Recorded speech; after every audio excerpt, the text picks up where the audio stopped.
नमस्कार, हल्ला बोल में आपके साथ मैं हूं अंजना ओम कश्यप। गठबंधन में बहार है, सीटों पर तकरार है। बिहार के पहले चरण के चुनाव के नामांकन में सिर्फ शुक्रवार तक का समय है, लेकिन एनडीए और महागठबंधन दोनों जगहों पर आखिरी मिनट तक मानो रूठने मनाने का खेल चल रहा है।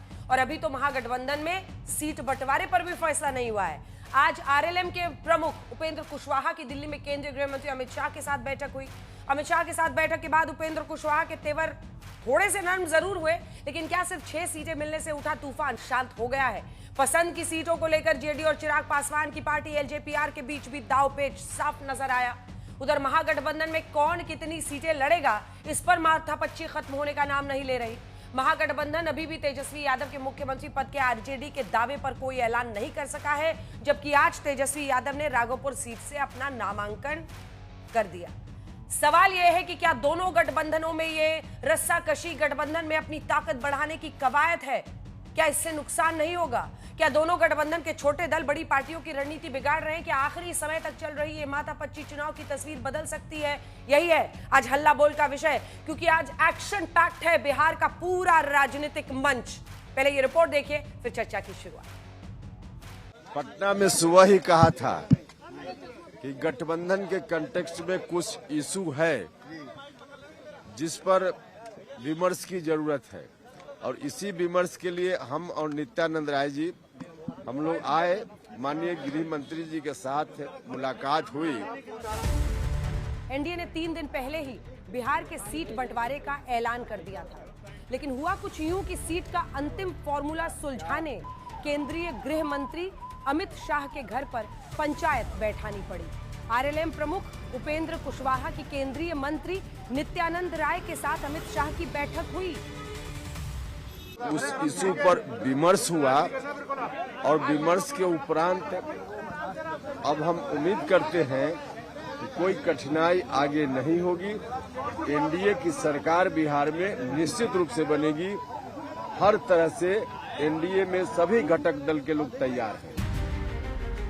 हालांकि अभी ये साफ नहीं हुआ है कि उपेंद्र कुशवाहा की नाराजगी की बड़ी वजह बनी महुआ सीट पर उनकी अमित शाह से क्या बात हुई है। महुआ सीट मिल गई है सर, महुआ मिल गई है।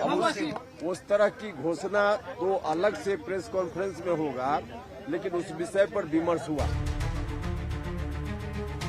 सूत्रों के मुताबिक उपेंद्र कुशवाहा महुआ सीट पर अपना उम्मीदवार उतारना चाहते हैं, जबकि ये सीट चिराग पासवान की पार्टी एलजेपीआर के खाते में चली गई है। उधर बंटवारे में चिराग पासवान को 29 सीटें जरूर मिली है, लेकिन जिन सीटों पर चिराग नजर गड़ाए बैठे थे उनमें से कुछ पर जेडीयू ने उम्मीदवार घोषित कर दिए हैं। वैशाली से सिद्धार्थ पटेल, मोरवा से विद्यासागर सिंह निषाद, एकमा से मनोरंजन सिंह, राजगीर से कौशल किशोर, गायघाट से कोमल सिंह और सोनबरसा से रत्नेश सदा जेडीयू उम्मीदवार बनाए गए हैं। खुद को मिली सिर्फ 6 सीटों पर जीतन राम मांझी भी मायूस है। हालांकि उन्होंने अपने उम्मीदवार उतार दिए हैं। इस उठापटक के बावजूद एनडीए का दावा है कि उनके यहाँ सब ठीक ठाक है। कहीं कोई समस्या नहीं है। कन्फ्यूजन उन लोगों को है जो स्वार्थ के गठबंधन महाठगबंधन बना के बैठे हैं। वो जैसे उनका अपना स्वभाव है वही स्वभाव से लोग को देख रहे हैं। में सब ठीक है सर, पूरी तरह से। यूं तो आरजेडी नेता तेजस्वी यादव ने परंपरागत सीट राघोपुर से पर्चा भर दिया, लेकिन महागठबंधन में सीट बंटवारे की उलझन बनी हुई है। पहले वीआईपी के मुकेश सहनी ने तेवर दिखाए, अब कांग्रेस और आरजेडी के बीच ही गुत्थियां सुलझनी बाकी हैं। हालांकि दावा इधर भी है कि सब ठीक ठाक है। सब राय हम लोग संयुक्त रूप से बता देंगे, क्योंकि देखिए अलग अलग पॉइंट से है, हमारे पार्टनर सब है तो सबका पॉइंट ऑफ व्यू के साथ एक साथ है। करीब 10 सीट बचे हुए थे, उस पर हम लोग विमर्श कर बिहार के चुनाव के पहले चरण के नामांकन की आखिरी तारीख 17 अक्टूबर है। ब्यूरो रिपोर्ट आज तक। तो आइए चर्चा की शुरुआत करते हैं। प्रदीप भंडारी, राष्ट्रीय प्रवक्ता भारतीय जनता पार्टी के, हमारे साथ इस चर्चा में जुड़ रहे हैं। सुरेंद्र राजपूत, कांग्रेस पार्टी के प्रवक्ता, हमारे साथ इस चर्चा में जुड़ रहे हैं। इसी के साथ हमारे साथ संजय कुमार, जेडीयू का पक्ष रखने के लिए जुड़ रहे हैं। श्याम सुंदर जी, हम पार्टी से, वीआईपी से भी हमारे साथ प्रवक्ता जुड़ गए हैं। देव ज्योति जी, जो कि मुख्य प्रवक्ता समझिए वीआईपी के हैं, और आरजेडी से कंचना यादव हमारे साथ जुड़ रही हैं। प्रदीप भंडारी जी, आज सबसे ज्यादा तो हलचल आप ही की तरफ लग रही है। सीट बंटवारा हो गया, लेकिन कलेश मिट नहीं रहा है। कभी कुशवाहा जी कहते हैं ऑल इज नॉट वेल, फिर गृह मंत्री से मिलते हैं, फिर कहते हैं hope all will be well. ये क्या चल रहा है?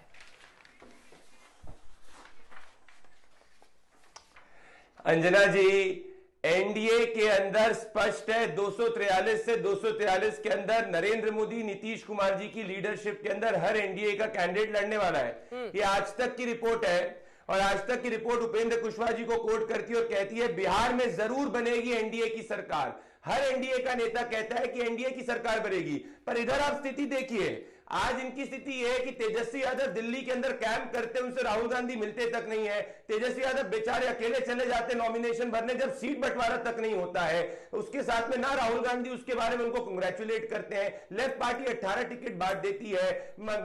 मुकेश सैनी जो है वो वीआईपी के डेप्यूटी चीफ मिनिस्टर उम्मीदवार का ख्वाब देखते हैं, उनको कुछ नहीं मिलता है। और साथ में ये गैंगस्टर्स को टिकट बांटते हैं एक यादव कैंडिडेट को हटा के। तो यहां तो ये स्पष्ट कर रहे हैं कि अगर इनकी सरकार आएगी तो जंगल राज पार्ट 2 वापस आएगा।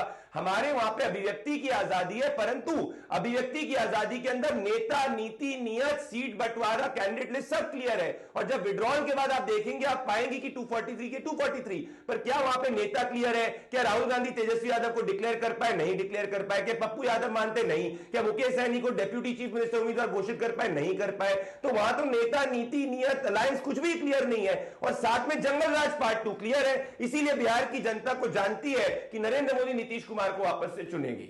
सुरेंद्र राजपूत जी, कहां पर मामला फंसा हुआ है? जरा जवाब तो दीजिए इस बात का, क्योंकि अभी तक आप लोग ऐलान नहीं कर पा रहे हैं सीट बंटवारे पर। कहां पर बात आपकी अटकी हुई है? राघोपुर में जाकर नामांकन दाखिल कर लिया आप तेजस्वी जी ने? तो राघोपुर में नामांकन दाखिल अगर तेजस्वी जी नहीं करेंगे तो कौन करेगा? पीके तो भाग गए। पीके बड़ा चिल्ला रहे थे कि हम नामांकन करेंगे, ये करेंगे, वो करेंगे। प्रशांत किशोर जी आपको भी इंटरव्यू दे रहे थे फलाने फलाने को, तो भाग गए। क्या करें? अब भाजपा का कोई आता है उसको भी देख लिया जाएगा, तो तेजस्वी जी करेंगे ना वहां पर तो नामांकन दाखिल, और कोई थोड़ी करेगा। तो उनको तो बधाई है, शुभकामनाएं हैं और प्रचंड जीत होगी। और एनडीए तो खंड खंड है। हमारी चीज तो हम बहुत स्पष्ट बता दें, हमारी चर्चा अभी फाइनल हो चुकी है। राजेश राम जी और हमारी पूरी बिहार की जो पूरी यूनिट है वो चली गई है बिहार में, और हम लोग कर देंगे। अब इन लोगों ने चर्चा करके, पर्चा करके, खर्चा करके, अंजना जी आप इन्होंने सीटें घोषित की, और उसके बाद देखिए कैसी महाभारत चल रही। तिनका तिनका बिखर रहा है एनडीए। डूबते जहाज में से सारे चूहे कूद रहे हैं। कोई कह रहा है ऑल इज नॉट वेल, कोई कहता 15 ग्राम दे दो, कोई कह रहा है कि एनडीए का क्या नाम जीत का वो खत्म हो जाएगा। मांझी जी कह रहे हैं, मांझी जी जो है चिराग पासवान की सीटों पर फार्म भी दे रहे हैं। चिराग पासवान जो है नीतीश कुमार जी की सीटों पर फार्म भी दे रहे, चिराग पासवान की सीटों पर फार्म भी दे रहे हैं। और सच बात यह कि एनडीए का कुनबा पिछले 11 साल में पहली बार ऐसा हो रहा है अंजना जी। पहली बार, आपने भी देखा होगा, हम और आप लगातार बहस करते आ रहे हैं, पहली बार ऐसा हो रहा है कि नरेंद्र मोदी जी की शक्ति को चुनौती दी गई है। और नरेंद्र मोदी जी की शक्ति को पूरे बिहार में एनडीए के उनके सहयोगी दलों ने चुनौती दी है और खंड खंड कर दिया है, उनके दर्प को भी, उनके स्वाभिमान को भी, उनके अभिमान को भी।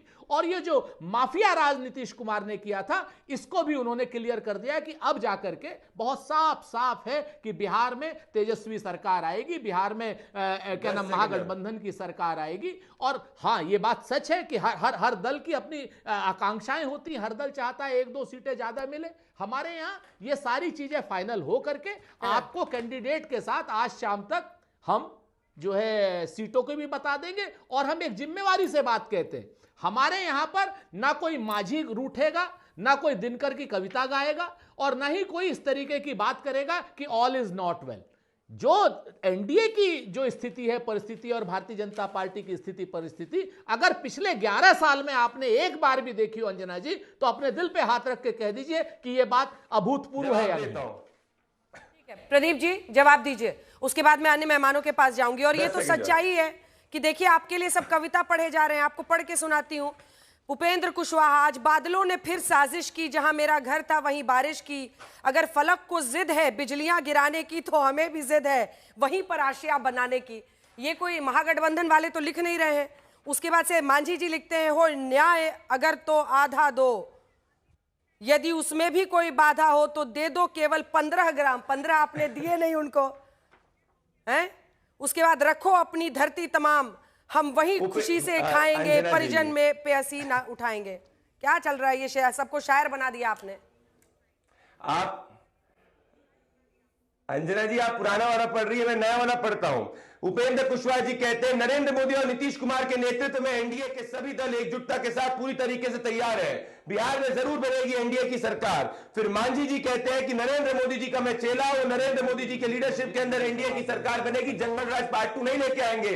ये जंगल राज वाले जिन्होंने शहाबुद्दीन के बेटे को टिकट दिया, जो बिहार की महिलाओं को ये कह रहे हैं कि अगर इनकी सरकार बनेगी तो शहाबुद्दीन वाले वापस से राज करेंगे, ये इनका असली है। अच्छा चलिए, तेजस्वी यादव ने राघोपुर से टिकट पड़ा, क्या कांग्रेस पार्टी इस वक्त उनको डिक्लेयर कर सकती है मुख्यमंत्री पद का उम्मीदवार? कंचना जी जल्दी से एक रिएक्शन। ये सीट शेयरिंग में तो फर्स्ट मूवर, ठीक है प्रदीप जी, सीट शेयरिंग में तो फर्स्ट मूवर का फायदा एनडीए को मिल गया। कहां पर बात अटकी हुई है कि आप लोग सीट्स नहीं डिक्लेयर कर पा रहे हैं? अंजना जी, एनडीए को फायदा कहां हुआ? बताइए कि चिराग पासवान जी को जो सीटें मिली थी उस पर नीतीश कुमार जी ने तो अपने कैंडिडेट उतार दिए, और इनके जदयू के एक एमएलसी है गुलाम गौस जी, जिन्होंने सीधे सीधे कहा कि हमारे साथ अन्याय हुआ है, जदयू के साथ अन्याय हुआ, हमें 140 सीटें चाहिए थी, हमें बहुत कम सीटें मिली है। खुल के सब लोग एक दूसरे के खिलाफ बोल रहे हैं। जहाँ हमारे महागठबंधन की बात है वहाँ हाँ हम ये मान सकते हैं कि 48 घंटे बचे हैं, लेकिन 1 घंटे भी नॉमिनेशन के लिए काफी हैं, और हमारे यहाँ ऐसा कुछ नहीं है कि सीटें को मिल जाए और दूसरा अपना कैंडिडेट उतार दे। देरी लग रही है, लेकिन देरी में भी जो कैंडिडेट उतरेंगे वो फाइनल कैंडिडेट उतरेंगे। हमारे यहाँ कोई इस तरह की लड़ाई नहीं है। और जहां तक बात प्रदीप भंडारी जी, आप बोल रहे थे कि हमने इनका टिकट काट दिया, हमने किसको गुंडा अपराधी को टिकट दिया। जदयू से 3 अपराधियों को टिकट दिया गया हुआ है, आप उनको बाहुबली कहेंगे। यही अंतर होता है कि आप जब अपराधियों को टिकट देते हैं तो आप उनको बाहुबली कहते हैं, लेकिन दूसरे साइड जो है वो अपराधी कहते हैं। अनंत सिंह को मत देते टिकट, मुकामा से अपना नॉमिनेशन उन्होंने फाइल कर दिया बिना डिक्लेयर किए हुए आपके द्वारा, तो उनको क्या कहोगे? वो अपराधी नहीं है जिनके लिए यही बारी बारी से प्रदीप जी पूरा करने दीजिए। वापस से ले लेते हैं। प्रदीप जी सुन लीजिए, प्रदीप भंडारी जी सुन लीजिए बड़े ध्यान से। और आपने एक यादव की टिकट कटने की बात की ना, आपके पार्टी ने 6 यादव का टिकट काटा और साफ कह दिया कि हमारे पार्टी में तुम्हारे लिए कोई जगह नहीं है। नंद किशोर यादव तक भी उनका भी टिकट काट दिया। और जदयू की बात करें, जदयू ने अभी तक एक भी मुस्लिम कैंडिडेट नहीं दिए हुए, तो आपने अपना सीधा रास्ता बता दिया कि हम इनको तो कतई टिकट नहीं देंगे। और आपके एमएलए कहते थे कि हम यादव मुसलमान कुशवाहों का काम नहीं करेंगे क्योंकि ये हमें वोट नहीं करते हैं, तो आपके वो टिकट बंटवारे में भी दिख गया। और टिकट में जो आप अति पिछड़ों दलितों की बात करते हो ना, उसमें भी हम रिप्रेजेंटेशन अगर बता दे तो आपको पता चल जाएगा कि आप किसको, भूमिहारों को या ब्राह्मणों को या इन्हीं को, अरे अति पिछड़ों को भी टिकट देते, दलितों को भी टिकट देते, वो सारा का सारा लोग इंतजार कर रहे हैं। प्रदीप जी रुकिए, अपनी बारी के लिए इंतजार कीजिए। देव ज्योति जी, इससे पहले कि मैं जेडीयू के प्रवक्ता के पास जाऊं, मैं आपके पास इसलिए आना चाहती हूं कि जरा समझाइए तो, क्योंकि सुरेंद्र राजपूत जी ने और कंचना जी ने बहुत आसानी से बॉल को डिफ्लेक्ट कर दिया। पर क्या आप लोगों को नहीं लगता है, मुकेश सहनी जी तो चाह रहे थे 18 सीट मिल रहा है, क्या हो रहा है? सीट शेयरिंग का फॉर्मूला क्यों नहीं अभी तक बताया गया है? और क्या उप मुख्यमंत्री पद की, यहीं पर बैठकर इसी स्टूडियो में इंटरव्यू दिया था सहनी जी ने मुझे, और मुकेश सहनी जी कह रहे थे कि हमको तो डेप्यूटी चीफ मिनिस्टर बनना है, तो घोषित किया जाएगा उनको। हम लोग को अभी मिल चुका है और भी कुछ सीटें आने वाली हैं। कितनी? मेरे हिसाब से रात को 8 बजे तक 9 बजे तक और क्लियर हो जाएगा। और हमारा महागठबंधन में ऑल इज वेल है, कहीं कोई कंफ्यूजन नहीं है एनडीए के जैसा। एनडीए में क्या कंफ्यूजन है कि डिप्टी सीएम इनका जाते हैं नीतीश कुमार जी से, कल मिलने गए नीतीश कुमार जी ने दरवाजा ही नहीं खोला, डिप्टी सीएम से मिलने का समय ही नहीं दिया। एक होता है कि मिले नहीं कम से कम गाड़ी अंदर चला जाए, गेट ही नहीं खोला उन्होंने। तो एनडीए जो है उसमें अभी भूकंप है, अभी पूरा अर्थक्वेक है एनडीए में। अभी 2-4-5 दिन रुकिए, उसमें और भी जो है तरह तरह का जो है अर्थक्वेक का साइड इफेक्ट आपको दिखना शुरू हो जाएगा। और अभी जो भंडारी जी जो बोल रहे थे जंगल राज, क्या जंगल राज? 71,000 करोड़ का घोटाला किए हैं, उसका जवाब अभी तक इन्होंने नहीं दिया। 71,000 करोड़ का घोटाला इनके सीएजी ऑडिट टीम ने इनका पकड़ा, ऑडिट टीम को ये मैनेज करवा रहे हैं किसी तरह से। आप जो है सृजन घोटाला, लोग भूल गया क्या? सृजन घोटाला, बालिका गृह कांड भूल गया क्या? माने हम करे तो मतलब रासलीला, तुम करो तो कैरेक्टर ढीला, खैर ये सब बोलना नहीं चाहिए। आप ऐसा नहीं कि बहुत गंगा, बीजेपी जो है गंगा नहा के घूम रही है। बीजेपी जो है, हम लोगों को भी पता है कि भारत जलाओ पार्टी और बीजेपी जो है स्थिति क्या है, लूट के बिहार लेके चल गए। एगो मेट्रो का डब्बा 3 गो भेज दिया। 38 साल पहले हम जो है कलकत्ता में मेट्रो घूम लिए, 485 किलोमीटर दूर बिहार से, पटना से कलकत्ता। इनको 20 साल एनडीए की डबल इंजन की सरकार को लगा यहाँ मेट्रो 3 गो दिखा रहे हैं। भंडारी जी सीधा जवाब क्योंकि वो बीजेपी पर आरोप लगा रहे हैं देवज्योति, जल्दी से इसका जवाब, फिर मैं जाऊंगी सीधा संजय जी के पास। देखिए ये मैं समझ सकता हूं, ये प्रताड़ित व्यक्ति है, क्योंकि मुकेश सहनी कह रहे हैं कि महागठबंधन बिहार में बीमार है। वो डॉक्टरों के पास दिल्ली में गए और डॉक्टर अभी तक नहीं इलाज कर पाए। बेचारे मुकेश सहनी राहुल गांधी का दरवाजा टकटकाए, मुझसे मिलो मुझसे मिलो मुझसे मिलो, राहुल गांधी नहीं मिले। खड़गे का दरवाजा टकटकाए, मुझसे मिलो, खड़गे नहीं मिले। मुकेश सहनी को तो कांग्रेस पार्टी डेप्यूटी मुख्य सीएम का उम्मीदवार तक नहीं घोषित कर रही। ये बेचारे तेजस्वी यादव तो जाके ड्राइवर बन गए, तब भी इनको नहीं घोषित कर पाए। अब मैं जवाब देता हूं इनकी असलियत। 20 ओबीसी, 11 अति पिछड़ा, 6 SC ST समाज, 8 महिलाएं, 11 भूमिहार, 7 ब्राह्मण, 15 राजपूत कायस्थ हमने दिए। 50% रिप्रेजेंटेशन हमारा अति पिछड़ा और महिला और तो जात वाली पर्देदारी भी हट गई है। यादव की पार्टी तो सिर्फ शाहबुद्दीन को देती है। अब तो जात वाली पर्देदारी भी हट गई। दिखा दीजिए भाई, जो फोटो बार बार दिखा रहे हैं, जो बार बार जिसकी फोटो दिखा रहे हो, तो पहले आपकी ना मैं कह रहा हूँ अंजना जी, अंजना जी क्या कह रहे हैं? ये देखिए AK-47 वाला, ये सबका साथ सबका विकास उड़ गया। कन्विक्शन मर्डर के थे उनके बेटे को इन्होंने टिकट दिया है। इससे स्पष्ट होता है कि बिहार की महिलाओं को पता है कि जंगल ये वाले आएंगे तो शाहबुद्दीन के बेटे राज करेंगे, जंगल राज वापस से रिटर्न करेगा। और जवाब देना चाहिए इनको। संजय जी जल्दी से बताइए कि आप लोग चिराग पासवान की नाराजगी क्यों मोल ले रहे हैं? क्या जानबूझकर एक बार फिर से पुराना बदला चुका रहे हैं? पिछली बार बहुत नुकसान पहुंचाया था उन्होंने, 5-6% वोट लेकर गए थे। इस बार एनडीए का हिस्सा। पहली बार विधानसभा चुनाव में, एक सेकंड, चिराग पासवान और नीतीश कुमार एक साइड पर होकर लड़ रहे हैं। मेरा प्रश्न आपसे सीधा है, 4 सीटें बताई जा रही हैं जिस पर उन्होंने अपने कैंडिडेट उतार दिया आप लोगों ने। अंजना जी, ये जो सीट्स बताई जा रही हैं और बात हो रही हैं, ये सब अफवाह फैलाई जा रही हैं और इसमें अपोजिशन का बहुत बड़ा रोल है। वो चाहते हैं कि जैसा इन्होंने कहा ना कि भूकंप आया हुआ है, असल में हमारे यूनिटी को देखकर इनके अंदर सुनामी मचा हुआ है। इनके अंदर तो यहाँ तक भी, जहाँ की इनको मीटिंग तक नहीं मिल पाया तेजस्वी जी को, जो सेल्फ प्रोक्लेम्ड चीफ मिनिस्टर का चेहरा अपने आप को बता रहे हैं, और जो मुकेश सहनी जी अपने आप को बता रहे हैं कि भाई सब कुछ ठीक नहीं है और तबीयत खराब है इसलिए हम जा रहे हैं। तो यहाँ तो सब सेल्फ प्रोक्लेम्ड चल रहा है। कोई अभी तक कोई सीट अरेंजमेंट नहीं है। हम लोगों के यहाँ पे एटलीस्ट सबने अपने अपने सीट्स के नंबर को जो है डिक्लेयर किया है और हमारा तो लिस्ट भी आना शुरू हो गया है। कोई कंफ्यूजन नहीं है। कुछ सीटों को लेकर कहीं कहीं पर बात अटकी हुई थी, तो वो बातें चल रही हैं, वो भी सुलझ जाएगा। सारा चीज सेट हो गया है और कल से हमारे मुख्यमंत्री जो हैं वो प्रचार पे भी जाने लगे हैं, चुनाव प्रचार पे जाने लगेंगे।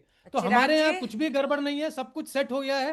मांझी जी की पार्टी से पूछ लेते हैं, जल्दी से चलते हैं। एचएम के प्रवक्ता भी हमारे साथ श्याम सुंदर शरण जी मौजूद हैं। श्याम सुंदर जी, क्या है मामला? आखिर क्यों इस तरह की शायरी सबको करनी पड़ रही है? कहां पर मामला फंसा है? कौन दबा रहा है आप लोगों को? नहीं, शायरी से तो हमको याद आया कि अभी सुरेंद्र किशोर जी बोल रहे थे, राजपूत जी, इनकी पार्टी के एक शायर हैं, उन्होंने कहा कि आंखों में पानी भरकर लाया जा सकता है, जलते शहर को बचाया जा सकता है। राष्ट्रीय जनता दल के प्रवक्ता मनोज झा जी ने कहा कि रईमन धागा प्रेम की मत तोड़ो, चटकाए टूटे से फिर ना जुड़े, जुड़े गांठ पड़ जाए। लेकिन हमको तो यह भी याद है कि यहीं पर राष्ट्रीय जनता दल के जो सुप्रीमो हैं, भ्रष्टाचार के आरोप में जो जेल में बंद होकर के आए हैं, वो लोग भी भ्रष्टाचार की बात करते हैं। उन्होंने भगचोनहर दास कह दिया था। भगचरण दास थे कांग्रेस पार्टी के यहाँ कह लीजिए बिहार में प्रभारी। इनके पार्टी को उन्होंने जब 2020 के बाद सरकार नहीं बनी और जब उपचुनाव हुआ कुछ सीटों पर, तो राष्ट्रीय जनता दल ने उनके पार्टी को गठबंधन से बाहर कर दिया था। आप याद करिए, 4 जगहों पर चुनाव हो रहा था, तो उनका साझा हर जगह सब लोगों का प्रत्याशी आया था। राष्ट्रीय जनता दल ने मनमोहन सिंह जी के प्रधानमंत्री रहते हुए जिस कांग्रेस पार्टी को गठबंधन से बाहर कर दिया, 3 सीटों से ज़्यादा देने से मना कर दिया, वो लोग भी आज कितने तरह की बात बोलते हैं, सत्ता के संघर्ष की बात, तो भाई त्याग की बात, समर्पण की बात। हैरानी की बात है कि जेपी पेंशन भी लालू प्रसाद यादव जी के पार्टी के लोग ऑल इज वेल है या नहीं एनडीए में? ये गलवहियां भी मिलाएंगे, कहानी सुनाने की जरूरत ही नहीं पड़ेगी, बात करेंगे। ऑल इज वेल है एनडीए में?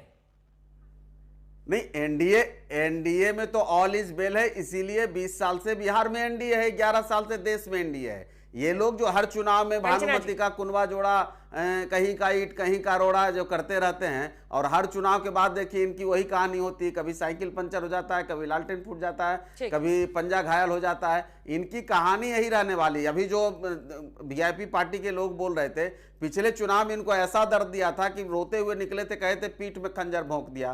तो ये लोग तो ऐसे लोग हैं ना, कभी पीठ में खंजर भोंक दिया, कभी पेट में खंजर भोंक दिया, हर हाथ में खंजर लेकर के ये लोग घूम रहे हैं। जहां जिसको मौका मिलता है उसको लहूलुहान करते हैं। ये लोग ऐसे लोग हैं। और ये बात करते हैं बिहार की, ये देवज्योति जी, ये जो सुंदर जी बोल रहे हैं, तो वीआईपी का 4 एमएलए से ही ना नीतीश कुमार जी मुख्यमंत्री बने थे। ये थोड़ी ना बाहर से कोई पंजाब का एमएलए आके यहाँ स्ट्रेंथ में दे दिया था वोट। आदरणीय मांझी जी का भी तो 4 एमएलए थे। आज हम लोग भारतीय जनता पार्टी का यस में यस नहीं मिला, इसलिए हमारे पार्टी को तोड़ दिया, पार्टी को खरीद लिया बीजेपी ने। ये यस पे यस हम सुंदर जी, आदरणीय मांझी जी जो अम्बेडकर साहब का राजनीति करते हैं, बीजेपी का गोडसे साहब का मिल गए उसमें दूध और पानी में अकेला मिल के सब जो है अपना क्या जाने क्या हो गया है, क्या सुंघा देता है बीजेपी के पास। ऐसा क्या चीज है जो क्लोरोफॉर्मिन बोलता है, लोग जो है रुमाल नहीं होता है, टेची चोरी करता है, जो ट्रेन में सुंघा देता है, सो जाता है आदमी, फिर अटैची लेके भाग जाता है, उसी तरह से सुंघा देता है बीजेपी। ऐसा है, लेकिन हम लोग तो बच के भागे, नहीं तो हम लोग को तो निगलिए गया था।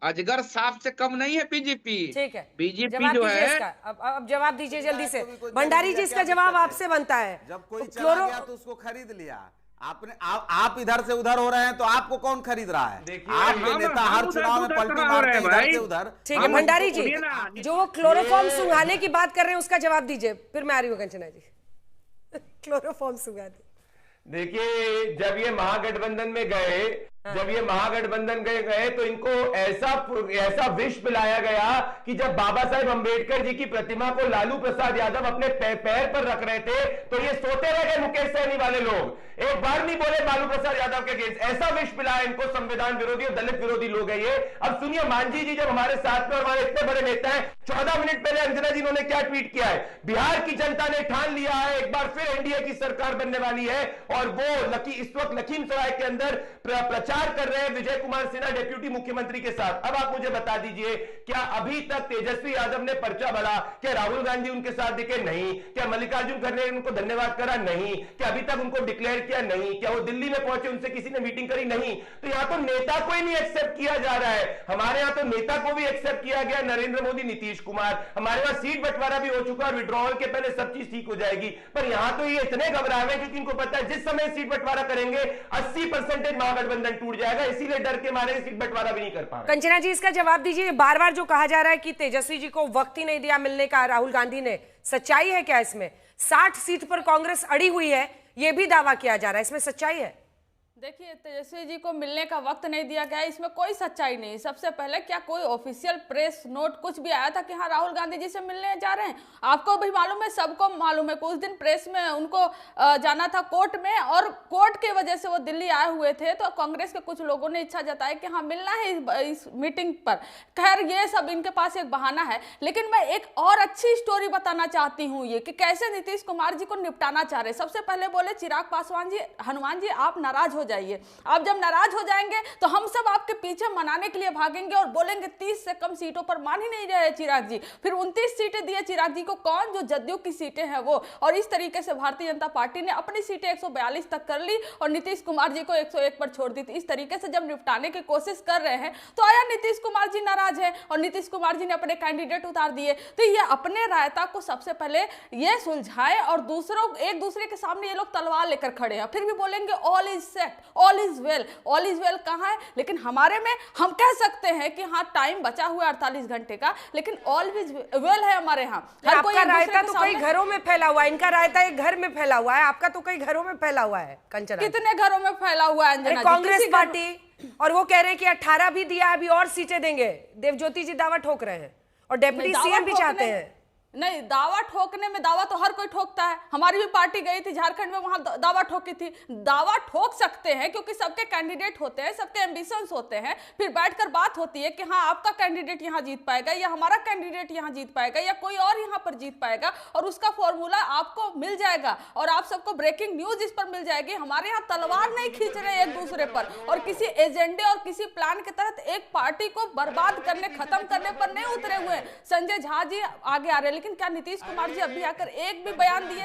बस ये पता चल रहा है कि नीतीश कुमार जी नाराज है। रुकिए प्रदीप जी, रुकिए, मैं आ रही हूँ, रुकिए। प्रदीप भंडारी जी, आप हमेशा मेरे टर्म में बोल रहे हैं, मैं आपके टर्म में नहीं बोल रही हूँ, लेकिन आप बताइए, क्या नीतीश कुमार जी, ये बताया जा रहा है कि नीतीश कुमार जी नाराज है, लेकिन क्या नीतीश कुमार जी खुद आकर बाहर उन्होंने कोई रेस्पॉन्स दिया? आखिर में नीतीश कुमार जी बार्गेन क्यों नहीं कर पा रहे? पार्टी के वो मुखिया हैं, वो मुख्यमंत्री हैं। नीतीश कुमार जी अगर नाराज हैं तो वो खुद आकर बयान दे सकते हैं, वो खुद आकर नेगोशिएशन कर सकते हैं, वो खुद आकर अपनी इच्छा जाहिर कर सकते हैं और खुद कह सकते हैं कि मैं मुख्यमंत्री होऊंगा। लेकिन वो कहीं पर साइड में रख दिए गए हैं, उनको छुपा दिया गया है, और उनके बिहाफ में बीजेपी द्वारा भेजे गए एजेंट संजय झा जी वो आकर बार बार मीडिया में बयान दे रहे हैं। और यह पूरी खेल जदयू के जो कार्यकर्ता है और जदयू के जो नेता है जिनका टिकट काट दिया गया है, वो सब समझ रहे हैं और आकर जदयू के जवाब दीजिए प्रदीप धरना भंडारी दिए जी। हुए हैं। मुख्यमंत्री के घर के बाहर अभी भी धरने पर, इसके बाद सुरेंद्र जी फौरन आपके पास आऊंगी। सब अरे सुनिए तो, सब विधायक सब जो आके धरना दे रहे हैं सीएम हाउस के बाहर, जवाब तो दीजिए इस बात पर।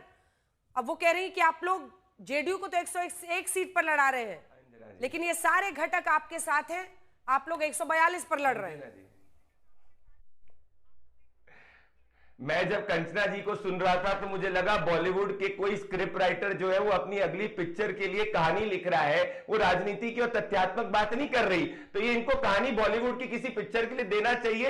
ये अच्छा जरूर इनको कोई ना कोई डायरेक्टर मिल जाएगा जो तेजस्वी यादव को कास्ट कर देंगे। भाई तथ्य क्या है? तथ्य यह है कि हमने सीट बंटवारा कर दिया, तथ्य यह है कि नरेंद्र मोदी नीतीश कुमार हमारे नेता है, तथ्य है कि कल से नीतीश कुमार प्रचार करेंगे, तथ्य यह है कि हर एनडीए का नेता अपने ट्वीट के अंदर और अपने अभिव्यक्ति की आजादी के अंदर यह कह रहा है कि एनडीए की सरकार बनेगी। अब आप मुझे बताइए, इनको जितना हमको गाली बकना है बके, क्या आज अभी इस डिबेट पे क्या सुरेंद्र राजपूत से डिक्लेयर करवा सकते हैं कंचना यादव की भाई तेजस्वी यादव महागठबंधन के फेस होंगे? क्या पप्पू यादव से डिक्लेयर करा सकते हैं कि मुख्यमंत्री पद के वो उम्मीदवार होंगे? क्या वो कह सकते हैं कि डिप्यूटी चीफ मिनिस्टर के उम्मीदवार मुकेश सहनी होंगे? जहां नेता ही नहीं क्लियर है वो क्या बात करेंगे भाई? हमारे वहां तो नेता और नीति क्लियर है, बाकी जो बात है वो तो आप देखेंगे विड्रॉल के बाद में सब कुछ 243 के 243 पे एनडीए लड़ेगी। ठीक है, अब सुरेंद्र राजपूत जी आप जवाब दीजिए। तेजस्वी यादव की बहुत चिंता हो रही है आज प्रदीप भंडारी को, वो आपके मुंह से सुनना चाहते हैं कि सीएम कैंडिडेट वो है या नहीं महागठबंधन के। दो चीजें हैं अंजना जी। पहली चीज तो देखिए, एक दूसरे के बीच में नहीं बोलना चाहिए। एक बात मैं खाली कह दूं आपसे, बड़ी जिम्मेवारी से कहता हूं, अगर कंचना जी को स्क्रिप्ट राइटर बनाने की बात प्रदीप भंडारी कर रहे हैं तो पंडित प्रदीप भंडारी बहुत अच्छा रोल प्ले करते हैं, नाच नाच करके जो है रिपोर्टिंग करते हैं। इस तरीके की बातें मेरे ख्याल से व्यक्तिगत टीका टिप्पणी नहीं होनी चाहिए, और वो भी राजनीतिक बहसों में। नंबर एक। नंबर दो, अंजना जी यहाँ पर जो सबसे सबसे बड़ी बात है, बीच में मत बोलिए भाई। ठीक है, अब जो बीच में अगर आप बोलेंगे अंजना जी, ये देखिए बड़ी बुरी बीमारी हो जाती है। हो गया प्रदीप जी। हाँ, ये जो बीमारी है ये बीच में बोलने की, जवाब दे दीजिएगा बीच में। और प्रदीप जी आप रिस्पॉन्ड कर लीजिएगा, लेट हिम कंप्लीट। जी, सुरेंद्र। दूसरी बात, दूसरी जो सबसे महत्वपूर्ण बात है अंजना जी, पहले जेडीयू बड़ा भाई होता था, भाजपा छोटी भाई होती थी। इस बार इन्होंने कहा कि नहीं साहब, हम लोग बराबर बराबर के जुड़वा भाई हैं। तो असलियत में जुड़वा भाई नहीं है अंजना जी, ये लोग सौतेले भाई हैं। सौतेले भाई एक दूसरे की जमीन पर, संपदा पर, संपत्ति पर, वोट पर डाका डाल रहे हैं। संजय झा और क्या नाम, ये कौन दूसरे एक और है इनके यहाँ पर कोई वो ललन सिंह जी, तो वो दोनों लोग जो हैं इनके विभीषण बन गए, और विभीषण बन करके आ गए लंका में आग लगाने के लिए। तो पूरी की पूरी नीतीश कुमार जी की सत्ता को, नीतीश कुमार जी की वोट को, नीतीश कुमार जी के नोट को, सब चीजों को इन्होंने जो है भाजपा को बेच दिए हैं। एक चीज कहते हैं ना भंडारी जी कि झूठ बोला है तो उस पर कायम भी रहो जफर। आदमी को साहिबे किरदार होना चाहिए। आप ट्वीट की बात कर रहे थे, ये ट्वीट है आपके। भारतीय जनता पार्टी जो ट्वीट लगा के भेज देती है, हर्फ दर हर्फ जो है आपके सारे नेता, यानी नीतीश कुमार जी हो, चाहे वो चिराग पासवान जी हो, चाहे वो उपेंद्र कुशवाहा जी हो, चाहे वो और बाकी जितने नेता हो, ये सम्राट चौधरी टाइप के, वो सब एक ही चीज लिख देते हैं। तो आप लोगों के यहाँ तो सेंट्रलाइज कमांड सिस्टम है, इससे तो आपको चिंतित होना चाहिए ना सुरेंद्र जी। मूल रूप से लोकतंत्र नहीं। इससे तो आपको चिंतित होना चाहिए कि यहाँ पर एकजुटता है। मैं अंजना जी, आप लोग सीट शेयरिंग पर तो बताइए, कुछ बोल ही नहीं रहे हैं। 60 सीट दे रही है या नहीं आरजेडी? मैं आपको नहीं, बिल्कुल दे रही है। हम तो 243 पर रहे, 60 सीट की तो बात छोड़िए। आरजेडी तो कह रही है इसके भी ज्यादा लीजिए, अच्छा कैंडिडेट बताइए। और कांग्रेस कह रही है कि आप अच्छा कैंडिडेट बताइए, आप लीजिए। हमारे यहां से आपको इस तरीके की आवाज सुनाई दे रही है क्या? और अभी बड़ी चिंता हो रही थी तेजस्वी जी के लिए, तो लीजिए सुनिए प्रदीप भंडारी जी।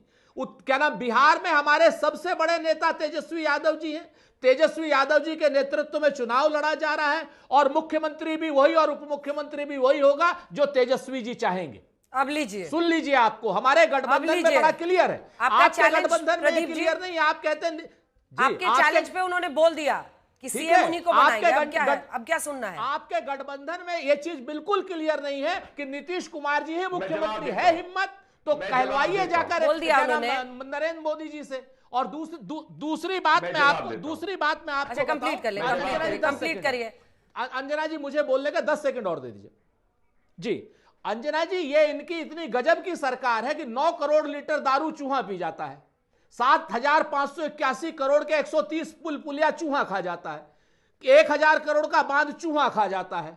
इनके यहां शराब माफिया है नीतीश कुमार, शराब माफिया है सम्राट चौधरी, शराब माफिया है विजय सिन्हा। चूंकि इन्होंने शराबबंदी करके महिलाओं का भला नहीं किया, 50,000 करोड़ प्रति वर्ष शराब माफियाओं को इन्होंने दिलवाया। और नीतीश कुमार जी ने, सम्राट चौधरी ने और विजय सिन्हा ने कितना लिया, इसका खुलासा होना ठीक है। इसका जवाब प्रदीप भंडारी जी आप दीजिएगा।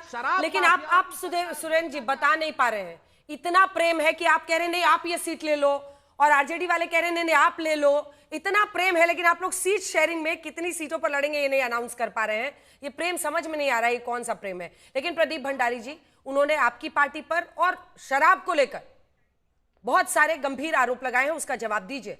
क्योंकि ये तो वहां पर आप देखिए जाकर कि क्या बिहार में स्थिति है शराबबंदी को लेकर, किससे छिपी है बात। अंजना जी, महागठबंधन ने स्पष्ट कर दिया कि अगर उनकी सरकार बनेगी तो शराबबंदी को हटा देगी। तो बिहार की महिलाएं सुन ले कि एनडीए की सरकार रहेगी, शराबबंदी कंटिन्यू रहेगा।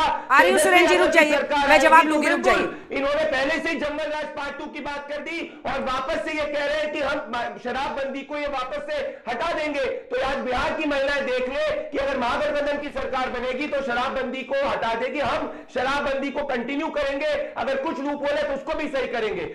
देव ज्योति जी, 18 से ज्यादा मिलेंगी, आप ये दावा कर रहे हैं। कितनी सीटें चाहिए, मन में कितना है?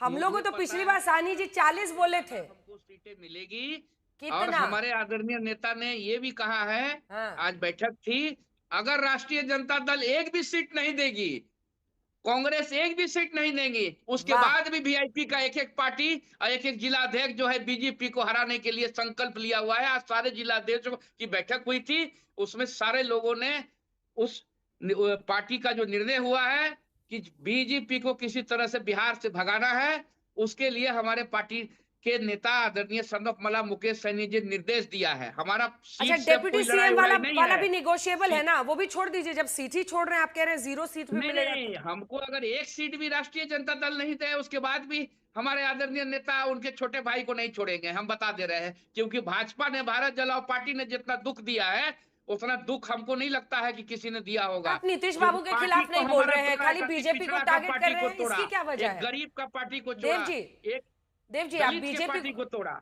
जेडीयू के बारे में कुछ नहीं बोल रहे हैं, नीतीश जी के बारे में? अरे नीतीश कुमार जी के बारे में क्या बोलेंगे? नीतीश कुमार जी इनके साथ चुनाव के बाद रहेंगे कि नहीं रहेंगे, ये जो भंडारी जी जितना अभी ज्ञान दे रहे हैं, इनके मतलब क्या बोले आपको, मतलब आप बोल अमित शाह जी इनसे मिलेंगे कि नहीं मिलेंगे, बहुत सारा क्वेश्चन है, उस पर एक और डिबेट करा दीजिएगा, जल्दी कराइएगा, मुझे यकीन है। अभी इनके एनडीए में जितना रायता फैला हुआ है, हमारे यहाँ कोई रायता फैला हुआ नहीं है। सब हम लोग सीट शेयरिंग काहे नहीं अनाउंस कर रहे हैं भाई? सनीचर वाला खिचड़ी खा रहे हैं। अच्छा ठीक है, कह रहे हैं सनीचर वाला खिचड़ी खा रहे हैं। संजय जी? हाँ, तो ये जो रायता की बात कंचना जी ने कही। अच्छा, नीतीश कुमार नाराज है कि नहीं? हर जगह ये खबर बन रही है भाई, आप ही लोग बताइए, नीतीश कुमार नाराज है कि नहीं? ये बिल्कुल खबर बन रही है और बिल्कुल ये खबर जो है ये फैलाई जा रही है, ये बिल्कुल फेक न्यूज है। और कल से जो है नीतीश जी चुनाव प्रचार पे जा रहे हैं। मैं क्विकली, चूंकि तो आपने सामने सबको आके सुन नीतीश लिया जी है। क्यों नहीं बोलते हैं? कंचना जी पूछ रही हैं कि क्यों नहीं आके खुद बोल देते हैं। अरे तो नीतीश जी कल से निकलेंगे ना, कल से बात करेंगे, सबसे बात करेंगे। मैं ये दो बातें कहना चाह रहा था। एक, जो कंचना जी ने और देवज्योति जी ने कहा कि रायता फैला हुआ है, ये रायता तो इनके घर और इनके पार्टी में फैला हुआ है कंचना जी के, कि एक तरफ लालू जी ने सिंबल बांटा और जब तेजस्वी जी वापस पटना गए तो सिंबल वापस ले लिया, सबको फोन कर करके वापस बुला दिया। दूसरा, जो हमारे कांग्रेस के प्रवक्ता ने कहा कि तेजस्वी जी तो कह रहे हैं कि 243 लड़ लो, जब 243 लड़ लो तो इनके पास कैंडिडेट नहीं है अच्छे, ये कह रहे हैं। 20 साल में इन्होंने अपनी जमीन नहीं तैयार कर पाए कि इनके पास कैंडिडेट्स नहीं है लड़ाने के लिए, तो ये सीट किस मुंह से मांगने के लिए और निगोशिएट कर रहे हैं? ये बात तो इनसे जवाब मांगनी चाहिए आपको। ठीक है, मैं जवाब उनसे ले लूंगी। उससे पहले कंचना जी आप जवाब दीजिए। वो कह रहे हैं कि आरजेडी तो छोड़िए, लालू परिवार में ही आपस में मतभेद है, और बहन को लेकर, एक भाई को लेकर तो सबने देखा कि दोनों नहीं कोई मतभेद नहीं है। और सिंबल किसने वापस किया? सिंबल उम्बल किसी ने वापस नहीं किया। जिनको सिंबल मिला है, आज तेजस्वी जी ने नॉमिनेशन किया, बाकी लोग नॉमिनेशन करना शुरू कर देंगे। सीपीआई एमएल के जो सीटें कंफर्म थी, जो उनकी सीटें कंफर्म ऑलरेडी सिटिंग सीटें थी, वो भी नॉमिनेशन करना शुरू कर दिए हैं।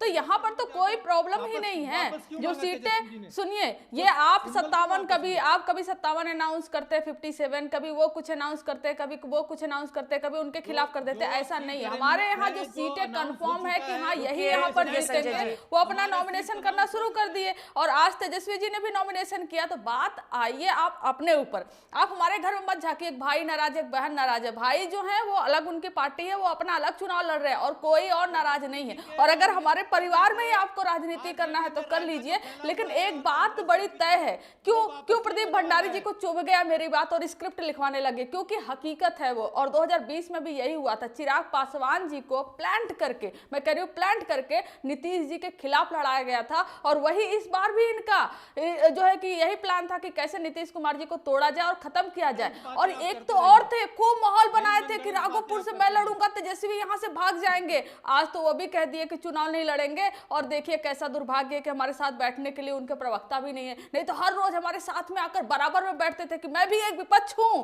हमारा एक विपक्ष, हम भी एक मजबूत विपक्ष है। लेकिन आज वो दिखाई नहीं दे रहे। होना चाहिए था आज जन स्वराज का एक प्रवक्ता, जिसके जा रहे थे राघोपुर लड़ने और राघोपुर से भाग गए। हराने जा रहे थे ना, बिहार को बदलाव करने जा रहे थे ना, कहां भाग गए? खुद नहीं चुनाव लड़ रहे हैं। तो ये इनकी हालत समझिए। हमारे सीटें अनाउंस हो जाएंगे, हमारे मुद्दे ऑलरेडी, हम किस चुनाव कैसे लड़ेंगे सब कुछ अनाउंस हो गया है। हर घर सरकारी नौकरी देंगे, महिलाओं को 2500 रुपया माई बहन मान योजना के तहत देंगे। इनकी हालत इतनी खराब है कि इनको मालूम है कि मोदी जी की मयार गिर चुकी है। 240 सीट पे सेंटर में आ गए हैं। बिहार में इनका तो कोई चलेगा ही नहीं। अमित शाह जी आते हैं, धमकी देकर चले जाते हैं कि ऐसा करूंगा कि तेजस्वी चुनाव ही नहीं लड़ पाएंगे। और इसीलिए कोर्ट का बीच में खोल दिए क्या ईडी और सीबीआई का केस। और जानते हैं अगला सुनवाई कब है? अगला सुनवाई 10 तारीख को है।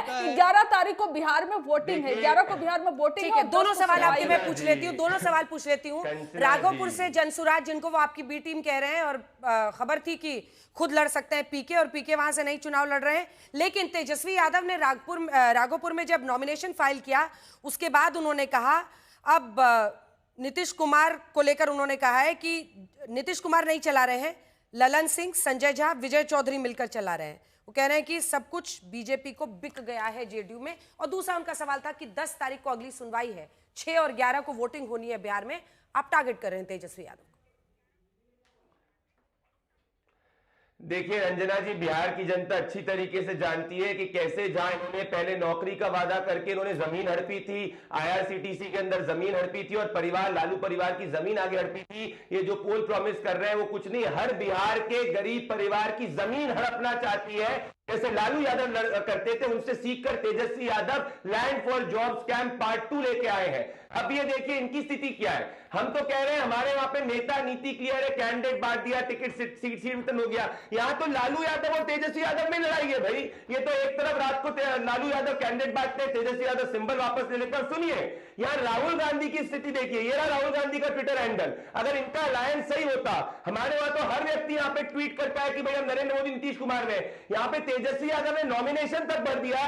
राहुल गांधी जो कॉफी बनाने में व्यस्त थे कोलंबिया में, एक ट्वीट नहीं आया तेजस्वी यादव को। ठीक है, कंचना जी इस पर रिस्पॉन्ड करेंगे। इससे ही आप समझ सकते हैं कि कितनी ज्यादा प्रताड़ित है ये लोग।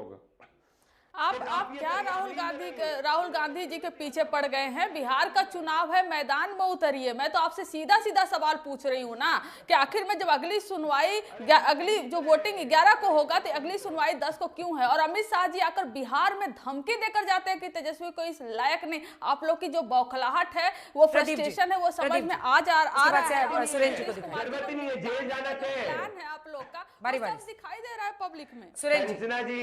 कंचना जी, आप खुद तेजस्वी जी को खुद राहुल गांधी ने निपटा दिया है। आप भी जानती है, मैं भी जानता हूं। कांग्रेस पार्टी आपको पीछे से पीठ में छुरा घोंप रही है, इसीलिए आप लोग समझ नहीं पा रहे आपको बोलना क्या है, करना क्या है। सुरेंद्र जी वो कह रहे हैं एक पोस्ट भी नहीं किया, राघोपुर से उन्होंने नॉमिनेशन फाइल किया है राहुल जी ने। तो भाजपा के पेट में काहे दर्द हो रहा है? नरेंद्र मोदी कितना पोस्ट किए हैं भाई, आज 47 लोगों की सूची हो गई है, फलाने की सूची हो गई है। देखिए आज कंचना जी, फिजूल की बातों का कोई जवाब नहीं होता, और भारतीय जनता पार्टी के जो सम्मानित प्रवक्ता हैं पिछले 40 मिनट से फिजूल की बातें कर रहे हैं, कोई मतलब नहीं है। लगातार कभी जब उन्होंने कहा तेजस्वी जी के लिए बोली, हमने बोल दिया, अब हट गए, भाग गए। असल बात है रणछोड़ दास पूरी तरीके से भागने के लिए हैं। अब इनको बिहार से भगा करके बंगाल की खाड़ी में भगाएंगे हम लोग। मूल रूप से इन्हें डाका डालना है नीतीश कुमार की संपत्ति पर। इन्होंने 2 विभीषण वहां रख दिए हैं, और आज की डेट में जिस तरीके से भारतीय जनता पार्टी के लोग वहां पर परेशान हैं, हैरान हैं, और वहां पर जो स्थितियां चल रही हैं कि वोट चोर गद्दी छोड़, और ये जितने माफिया शराब का अभी कहने लगे कि साहब हम ये करेंगे। देवज्योति जी जल्दी से 2 लाइन का कमेंट जल्दी से। क्या फायदेमंद नहीं होता कि आप लोग भी सबसे पहले सीट शेयरिंग, उम्मीदवारों का ऐलान करते? सुनिए तो, सवाल तो सुनिए। महाराष्ट्र में भी यही हुआ था, बाद में शिवसेना शिकायत कर रही थी, जो उद्धव ठाकरे का गुट था। लोगों को ही स्वास्थ्य के बारे में इनको चिंता है, इनको मध्य प्रदेश में चिंता नहीं है, इनको गुजरात में चिंता नहीं है, दिल्ली में चिंता नहीं है। दिल्ली में शराबबंदी नहीं होनी चाहिए, इनको बिहार में बंद होना चाहिए। बिहार में ये शराबबंदी खत्म कराइएगा क्या? लेकिन जी देवज्योति जी, शराबबंदी खत्म होनी चाहिए, हटाना है। तो शराबबंदी खत्म नहीं होनी चाहिए। 7 लाख दलित और पासी परिवार के लोग जो है बेगुनाह जेल में बंद हैं। वो लोग क्या ऐसा कौन गुनाह किया है जहां मर्डर करके जा रहा है, गोली मार दे रहा है, अपहरण हो रहा है? कंचना जी, क्या ये आपकी पार्टी की भी यही सोच है कि शराबबंदी को हटाएंगे?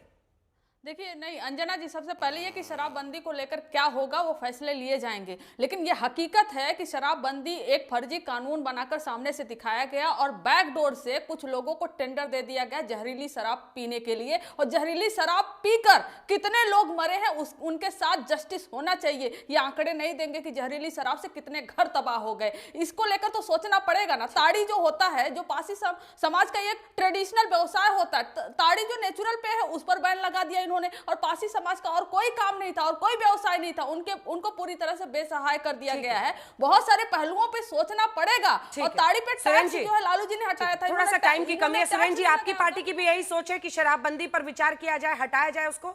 रुक जाइए, आ रही हूँ प्रदीप जी, लास्ट में कमेंट। सुरेंद्र जी मुझसे पूछ रही हैं? जी बिल्कुल, क्योंकि आप देवज्योति जी और कंचना जी साफ कह रहे हैं। नीतीश कुमार ने माफिया, जी मैं आपको बहुत स्पष्ट बताऊं, जिस तरीके से नीतीश कुमार ने माफियाओं के साथ फ्रॉड करके बिहार की जनता का 50,000 करोड़ रुपया पर ईयर लूटा है, यानी अगर 8 साल की बात करें तो 4 लाख करोड़ रुपया लूटा है, तो 4 लाख करोड़ रुपया बिहार की जनता का हम लोग नहीं लूटने देंगे। बहुत स्पष्ट है। और शराबबंदी की जो भी नीति आए राष्ट्रीय स्तर पर आए। अगर क्या नाम भारतीय जनता पार्टी वाले इतने बढ़िया हैं तो उत्तर प्रदेश में भी, बगल में भी शराबबंदी कर दें। गोपालगंज से आदमी डायरेक्ट अटैक है नीतीश कुमार पर। शराबबंदी को लेकर आपने सबको सुना। ये राजद और कांग्रेस के लोग, ये तो इनका अगर वश चले तो ये जंगल राज वाले लोग हैं। इनको तो कोई कानून ही पसंद नहीं है। जो भी कानून, अगर कानून रहते हुए भी अगर कुछ गलत हो रहा है, ये किसकी जिम्मेदारी थी? तो जिम्मेदारी निभाती है ना सरकार, जिसके हिसाब से जो कानून है। जहरीली शराब से लोग मर जाते हैं। शराब से लोग हर जगह मरते हैं, ऐसा थोड़े ना। जो गलत पिएंगे वो मरेंगे, है ना, ऐसा तो है नहीं। लेकिन जो शराबबंदी, अगर कानून को हटाने की बात करें, जिसके कारण वहां महिलाओं का सशक्तिकरण हुआ, वाइफ बीटिंग कम हुआ, तो इनका कहना है कि जो कानून खराब है तो कानून को बदल दो। कानून से अगर लोगों का फायदा हो रहा है वो नहीं देखना है। ठीक है प्रदीप जी, सिर्फ 2 लाइन में जवाब, सिर्फ 2 लाइन में जवाब। खुलकर पक्ष दिख रहा है शराबबंदी खत्म करने के मूड में महागठबंधन। अंजना जी, बिहार आपका शो पूरा बिहार देखता है। बिहार की माताएं, पिछड़ा, पारसी, दलित समाज की सुन ले, महागठबंधन की सरकार आएगी तो शराबबंदी को हटा देगी और 10,000 रुपए भी खाते के अंदर नहीं देगी और जंगल राज लेके आ जाएगी। 5 बजे के बाद घूमना आसान नहीं होगा। मयार की महिला निर्णय करेगी, उनको करारा जवाब देगी। चलिए, इसी के साथ गठबंधन में बाहर है, सीटों पर तकरार है, लेकिन दूसरी तरफ सीट शेयरिंग का ही ऐलान अभी महागठबंधन में नहीं हुआ। इसी के साथ हम एक ब्रेक के लिए रुक रहे हैं। देखते रहिए आज तक। आज तक देश का सर्वश्रेष्ठ न्यूज चैनल।